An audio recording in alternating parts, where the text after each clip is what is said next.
Hey everybody, welcome to our Super Bowl preview. I'm David Komer. And I'm Joe Gray. And we've been picking some games, at least we did the championship games, Joe, and I'd like to say that I correctly predicted the Super Bowl matchup. So Yes, you did. I will break my arm, patting myself on the back. So we're looking at the Super Bowl, this Sunday, and who do you like, Joe? Well, I like San Francisco. And just to let everyone know, I did pick the AFC Championship game wrong. I thought it was going to be New England and San Francisco, and obviously it was Baltimore. So I was wrong there, where Mr. Komer got both of those games right. I like San Francisco this week, and the biggest reason I like them is I think they have a better defense and they got a better offensive line. And maybe it's just me being old school, where you think you got to pound the ball and be able to play defense to win. I think both quarterbacks can throw the ball deep. I think both teams can move the ball around, but I think in the end, when you need a long drive, San Francisco with that offensive line will be able to get it. And just a little side note, my final score is going to be San Francisco 31, Baltimore 23. And as a side note, I think the first person to score a touchdown is going to be Vernon Davis. Although I think, and he's from San Francisco, the tight end, but I do think the first score of the game will be a field goal overall. Wow, interesting. I like the 49ers also. We do agree. 24-17 is my call. Basically, it comes down to one thing. If Colin Kaepernick plays well, the 49ers win. And I hate to be so simplistic, but I really think it is that easy. I say where maybe if he struggles, but the 49ers run the ball well, it's going to be a close game, but I really think it's kind of a coin flip. If Kaepernick plays his arse off, if you will, I think there's no way the 49ers will be stopped, because I really don't think. And also, I think the Ravens have got this huge groundswell right now of, kind of like, they're the most overly loved underdog ever.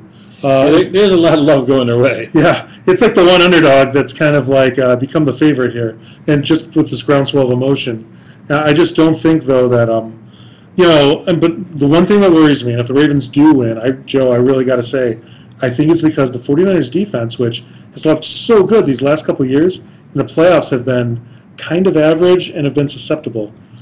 That's true. I think through the season they were stronger than they are in the postseason. And I think if I almost called him Tony Romo, Joe Flacco can... Don't insult him like that. I know, that's too bad. Sorry, Flacco.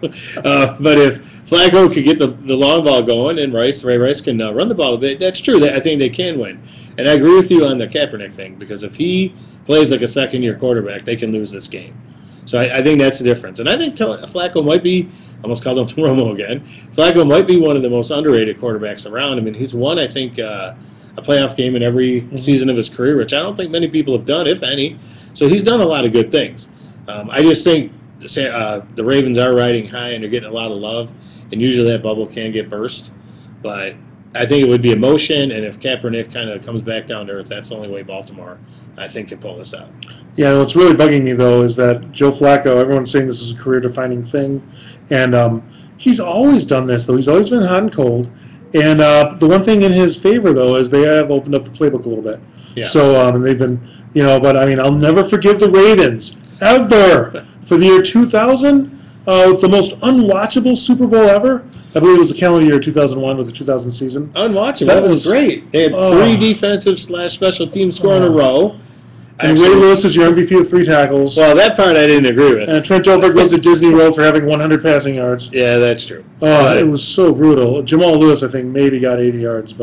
And for that Super Bowl, for entertainment purposes only, I did pick the over correct on that. So nice. I don't know what the over and under is in this game. I didn't really look at any lines.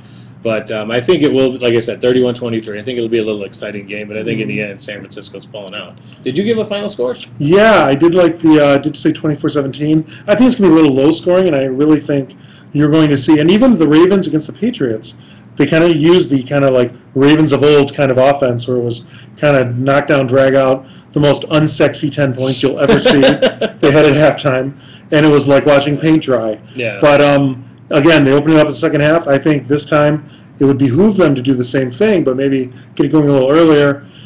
Anyways, I'm really excited. I think it's going to be a good one. And fun. Neither of us used the term hardball until now. Or Bro Bowl, so I guess we're doing pretty good.